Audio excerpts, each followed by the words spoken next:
Running all day long with new sports shows starting every 2 hours. Just like on your favorite cable sports channel, except GSMC Sports Network is absolutely free. Just search Hello everyone and welcome back to this edition of the GSMC Fantasy Sports Podcast, brought to you as always by the GSMC Sports Network. And for this third segment of today's show, I thought it would be interesting to shed light on a lesser position in fantasy.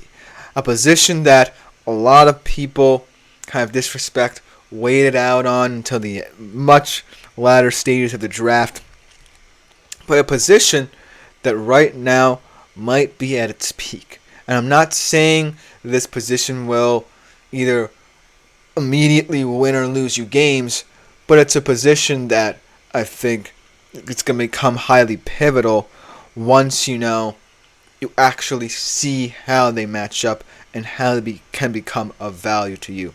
And so with this segment, I want to diagnose how to pick and value your defenses in fantasy football. A lot of you might just stream it week by week, try and pick a solid defense so you don't have to worry about it as the year goes on. But at the end of the day, you might find you're going to have a lot of pratfalls with your defense and how to set it up. But this year might be the year where a defense could win you a fantasy football league, just because of how the defenses have evolved this year. And if you see the stats and you see how they compared in years prior, defenses are just becoming better and better and more valuable to fantasy players. So that creates, therefore, more opportunities for you to do whatever you want with them. Because there may be a mishap in your draft where you wait a bit too long for a defense and you lose out on one that you really wanted and you're stuck streaming for the rest of the season. Or you immediately get this defense right away, but you start seeing some matchups that you don't really like as the season progresses, and you don't really know how to get the most out of your top defense and supplement it with another defense, or having to continuously stream. So this segment will hopefully prepare you for the volatility of the defense position in fantasy. Let's talk about some of the statistics, some of the positives that we've seen as defenses have been getting continuously better and better. This year especially, coming off of last year, looks like it could be a pivotal year for defenses. Last year, two defenses, and who expect, the Browns and the 49ers, their average draft positions, their ADPs, were within the first 9 rounds. So that's a lot higher than a lot of people would project a standard defense in fantasy. 4 of them went in the first 100 picks. And that's a little bit drastic. I think that a normal person, as Shep Easy said, I'm streaming for now, who's a good underrated D to pick up. That's a fantastic question, because I think that this year streaming will be, for the most part, very popular. An underrated defense. There seem to be a lot of them. I think that the way you define underrated with a defense can mean many different things. It can mean that you're looking maybe at a lower end of the top 10 defenses, or you're really looking for a defense that you think can break out. But if you want one specifically for week 1, the easy pick would be the Cincinnati Bengals. They are kind of projected as a top 10 defense. They have a lot of depth. They have a lot of talent along this defense. So they may have been picked up in the draft, but if they're still available out there, they have perhaps the easiest matchup of any team if they go up against the New England Patriots. I don't necessarily see a way the Patriots will put up many points in them. Another team that's popular for this week, and maybe for the entirety of the season, and this is not, again, my bias. I stress this a lot. Whenever I talk about one of my favorite teams, this is not coming from a point of bias. It is, though, the Seattle Seahawks. Another team that's projected to have an easy go of it this weekend as they take on the Denver Broncos. At home, Mike McDonald, the new head coach, new defensive-minded head coach for that matter. So that matchup could project to be easy. But if you are streaming, it's all about matchups as well. You can't just think, oh, I can just stream a random defense and I'll be fine with it for the rest of the season. You have to do your research as well. Because there will be times when you may not like the overall profile of a certain defense. You may have reservations about picking one up, but the matchup just fits you just fine. So if you are streaming, that's something that you may have to do more often. Whereas if you're confident in just picking one defense and sticking with it because of how good they are and how good they project to be, then you may have less worries. But if you are streaming for now, do pick them. Let's get back to the stats. But the stats are saying that more and more defenses are becoming highly coveted in drafts as well. So if you are in a last-minute draft, consider this. Like I said, 2 defenses, the ones you expect within the first 9 rounds where they're ADPs, 4 going in the first 100 picks.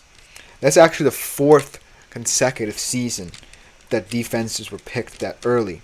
Now, it might be a little bit weird to think about, but as the season progressed, I think that as more youthful players came into the league for defense, I think that a lot of more teams became confident and a lot more fantasy football managers became confident in these youthful players and getting integrated in this team, and thus it allows for a more wide open opportunity as years go on to analyze these defenses year by year. Let's say 4 years ago or so, you were streaming a defense or you drafted a defense that you thought was underrated. In this way, you might have been able to follow this defense so that for this year's draft, when defenses are at their most popular, you can either draft them or say, hey, I can stream this defense if nobody has followed it like I did.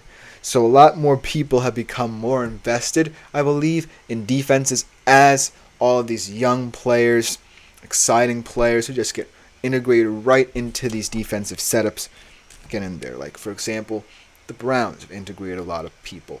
The Niners, the Colts are starting to integrate a lot of people. Another underrated defense to look out for, Shep Easy's sweet spot on the market. So a lot of teams are integrating these youth movements, and I think that's why people are drafting these defenses earlier and earlier.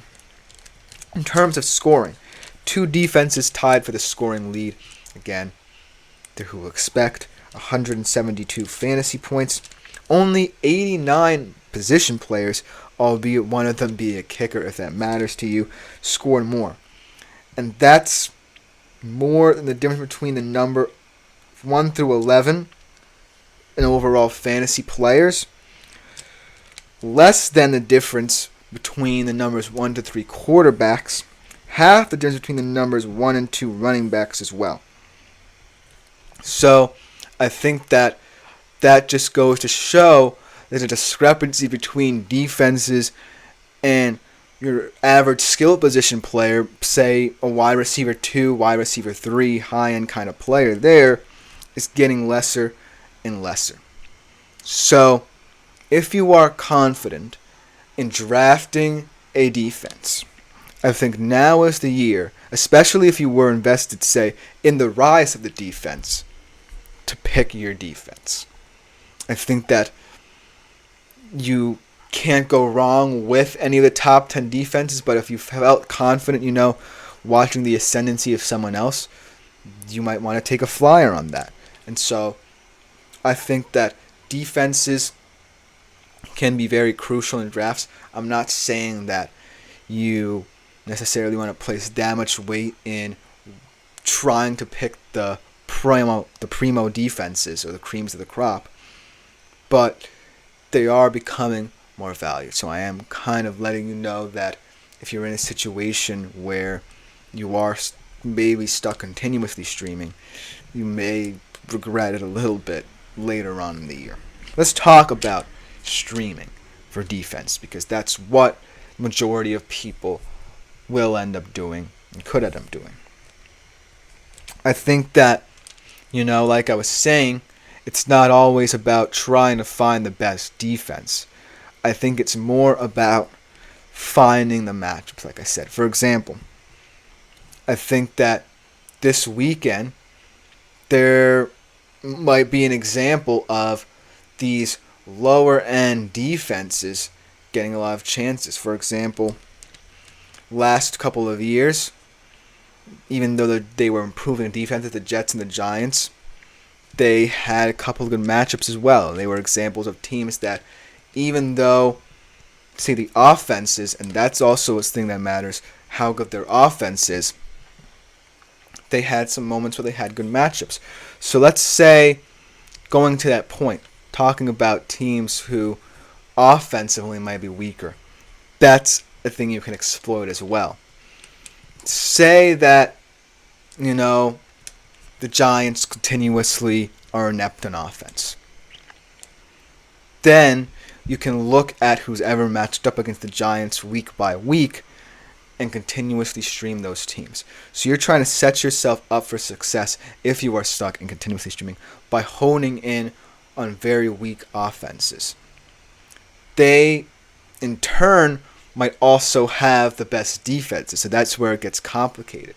I think that the Jets last year were a perfect example of that, where they had a fantastic defense, but they weren't in the best of situations, in terms of field position and stuff like that. They got a lot of turnovers for you, but they certainly weren't, limiting people's points tallies. So it's all about the matchups for streaming. That being said, the easiest strategy is following week by week, looking at teams with inconsistent offensive production, and honing in on the ultimate defensive pattern that best sets you up for success.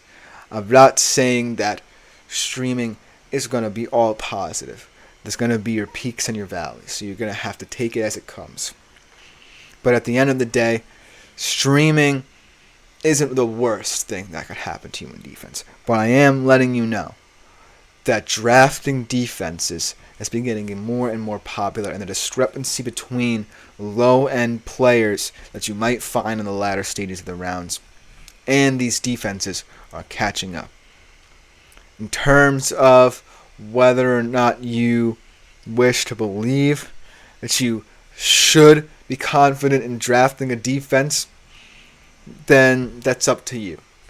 But either strategy right now, you can't really go wrong. It's all about, if you're drafting, feeling very confident that your defense is one that you will stick with for the end of the year. And if you're streaming, putting yourself in a good situation where week by week,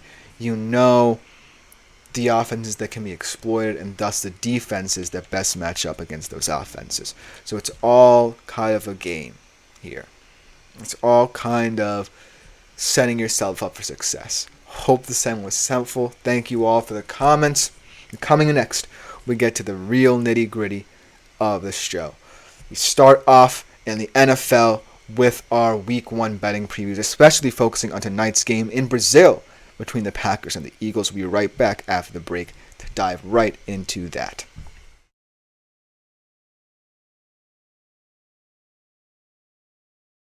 For the best and latest podcasts available anywhere, go to the podcast app on your cell phone.